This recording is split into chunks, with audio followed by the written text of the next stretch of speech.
Hoje eu trago um relato arrepiante sobre as férias de verão de uma jovem em 2013. Daniela Laer, vibrante e cheia de vida, comemorou seu 15º aniversário com entusiasmo e otimismo juvenil. Ela mal podia esperar para passar o verão com seus avós queridos na pequena cidade de Hope Mills, na Carolina do Norte. Seus dias eram despreocupados, trabalhando por um período em um acampamento de verão e participando de eventos religiosos com sua família. Durante sua estadia, Daniela se envolveu com a nova comunidade, fez novos amigos e se sentiu particularmente atraída por um jovem de 17 anos, Jamael Malloy. Eles se conheceram na igreja, onde ele parecia ser gentil e respeitável. Familiares observadores notaram como Daniela parecia radiante na companhia dele. Enquanto o verão se aproximava do fim, Daniela relutava em deixar Jamael e o conforto que havia encontrado. Em uma tentativa de permanecer, convenceu sua mãe a transferi-la para a escola local e permitir que ela morasse permanentemente com seus avós. A família inteira apoiou a ideia, sem imaginar a escuridão que logo tomaria conta daquele lugar que parecia tão idílico.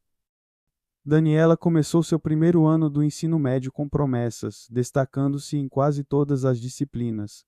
No entanto, ao final do semestre de outono, surgiram dificuldades em seu relacionamento com Jamael.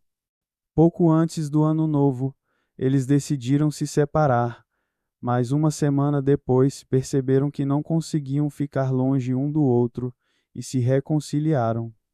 Nos meses seguintes, o ciclo de rompimentos e reconciliações continuou. Por volta de março, a família de Daniela notou mudanças em seu comportamento.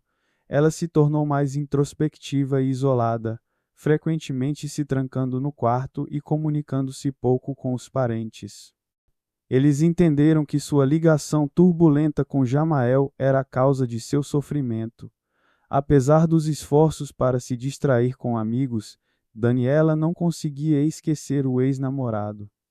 Sua família esperava que, com o tempo, ela superasse a situação, mas estavam tragicamente enganados. Na noite de 11 de março, Daniela disse ao avô que um colega precisava de ajuda com um livro próximo dali. Ele deu permissão para a breve saída, pedindo que voltasse rápido. Por volta das 10 da noite, Daniela saiu de casa enquanto o avô começava um novo jogo de videogame, alheio ao que estava por vir. Logo após, a avó de Daniela chegou em casa, perguntou sobre a neta, e ao saber que ela havia ido ajudar um amigo, tentou ligar para ela, mas não obteve resposta. Familiares contataram amigos próximos, mas ninguém sabia do paradeiro de Daniela. Na manhã de 12 de março, a família acionou a polícia, relatando o desaparecimento de Daniela. A resposta inicial foi que ela provavelmente havia fugido de casa, algo comum para adolescentes de sua idade. Contudo, a família descartou essa possibilidade, acreditando que algo terrível havia acontecido. Tomando a investigação em suas mãos, começaram a buscar por Daniela e criaram grupos no Facebook para divulgar seu desaparecimento. As investigações começaram rapidamente, com os policiais identificando os locais frequentados pelos jovens na pequena cidade de Hope Mills, com cerca de 15.000 habitantes. Eles entrevistaram amigos de Daniela e descobriram que, na noite de seu desaparecimento, ela havia ido a um riacho onde seus amigos costumavam se reunir. Um desses amigos, para quem Daniela teria ido devolver um livro, revelou que passou o dia 11 de março no riacho e até mostrou fotos tiradas naquele momento. No entanto, afirmou que Daniela não esteve lá mais tarde. No dia seguinte, a tia de Daniela, familiarizada com o riacho onde os jovens se encontravam, decidiu investigar a área por conta própria. Ao caminhar pelas trilhas, encontrou a palavra help, ajuda escrita na lama. Embora não tenha visto nada suspeito nas proximidades, ela decidiu vasculhar a grama ao redor e encontrou uma das meias de Daniela. Ela reconheceu a meia, pois havia presenteado a sobrinha com o par, que Daniela costumava usar antes de dormir. A descoberta levou a polícia a acreditar que o desaparecimento de Daniela era mais sinistro do que uma simples fuga. Eles começaram a investigar quem Daniela poderia ter encontrado naquela noite. Logo souberam de seu relacionamento conturbado com Jamael. Ao ser questionado, Jamael afirmou que não falava com Daniela há dias antes de seu desaparecimento. Ele alegou que o término havia sido difícil para ela, mas que ele não queria mais manter contato, chegando a bloquear seu número. Jamael também revelou que Daniela estava deprimida e que já havia tentado suicídio 2 vezes, mencionando que após o término ela ameaçou se afogar em água fria. Na noite de 11 de março, Jamael disse que estava em casa com um amigo de 18 anos, e sua família confirmou essa história. Ele também entregou voluntariamente seu celular à polícia. As mensagens mostraram que Daniela havia informado Jamael de que estava grávida, o que gerou uma resposta irritada e incrédula dele. No dia seguinte, ele enviou mensagens expressando raiva e afirmando que não queria mais ouvir falar dela. Apesar de o tom das mensagens ser agressivo, não havia evidências diretas ligando Jamael ao desaparecimento. Dados do celular confirmavam que ele estava em casa naquela noite, trocando mensagens com outras garotas.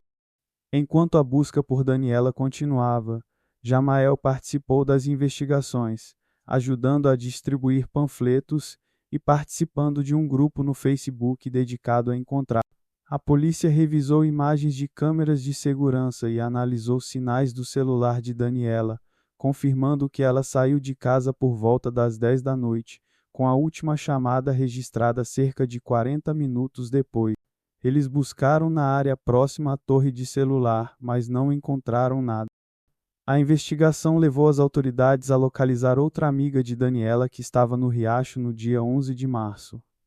Essa amiga confirmou que Daniela estava chateada com o término do relacionamento com Jamael, mas afirmou não saber com quem mais ela poderia ter se encontrado naquela noite. Com recursos locais esgotados, o FBI foi chamado para auxiliar nas buscas. Infelizmente, seus esforços também não produziram resultados imediatos. 23 dias após o desaparecimento, em 2 de abril de 2014, um policial de plantão avistou algo incomum no rio South River e relatou às autoridades. Ao verificar o objeto, a polícia descobriu que se tratava do corpo de uma jovem. A família confirmou que era Daniela Laer. Uma corda amarela com um bloco de concreto preso à cintura e aos tornozelos da garota foi encontrada no local. Durante a autópsia, especialistas identificaram uma meia profundamente inserida na garganta da jovem, compatível com a meia que sua tia havia encontrado no riacho. A autópsia revelou que Daniela morreu por asfixia, possivelmente agravada pela presença da meia em sua garganta. Também foi confirmado que ela não estava grávida no momento de sua morte. Daniela foi encontrada a cerca de 30 quilômetros da casa de sua avó e apenas 1,5 quilômetro da residência de seu ex-namorado Jamael Malot. Com essas descobertas, os investigadores decidiram revisitar Jamael. Ao obter um mandado de busca para sua casa, encontraram blocos de concreto e cordas de nylon idênticas às que estavam amarradas ao corpo de Daniela. Dias depois, o celular dela foi localizado na grama próxima à estrada entre o local onde o corpo foi encontrado e a casa de Jamael. No aparelho, a polícia encontrou uma mensagem de voz ameaçadora deixada por Jamael, em que ele dizia que, se ela o deixasse, ele a mataria. Apesar das evidências, amigos e familiares de Jamael não acreditavam que ele fosse capaz de tal brutalidade. Descreveram-no como um jovem quieto, introvertido, que trabalhava meio período e sonhava em se tornar fuzileiro naval. Mesmo assim, a polícia o convocou novamente para interrogatório. Jamael continuou negando qualquer envolvimento na morte de Daniela e foi liberado. Poucos dias depois, os investigadores questionaram Dominique, amigo de Jamael, que inicialmente se recusou a cooperar. Em 9 de abril, no entanto, Jamael voluntariamente se apresentou à delegacia e confessou tudo. Ele detalhou os eventos da noite de 11 de março. Segundo seu relato, ele e Dominique foram até a casa de Daniela e jogaram uma carteira na janela para chamar sua atenção. Pouco depois, Daniela avisou seu avô que iria à casa de um amigo e saiu para encontrar os dois rapazes. Eles foram até o riacho, onde Daniela mais uma vez informou Jamael de que estava grávida. Durante a conversa, Jamael exigiu que Daniela fizesse um teste de gravidez ali mesmo, mas ela recusou. Ele então afirmou que, se o teste fosse positivo, ele a apoiaria, mas que nunca haveria um relacionamento romântico entre eles no futuro. Essas palavras enfureceram Daniela, que partiu para cima dele. Em resposta, Jamael a agarrou e começou a estrangulá-la. Em um momento de percepção do que havia feito, ele a soltou, mas Daniela já estava imóvel, caída no chão. Desesperado, Jamael correu até seu carro e contou a Dominique o que havia acontecido. Ele pediu ajuda ao amigo para se livrar do corpo. Juntos, colocaram Daniela no porta-malas e dirigiram até a casa de Jamael. Durante o trajeto, perceberam que ela ainda estava viva, emitindo sons estranhos.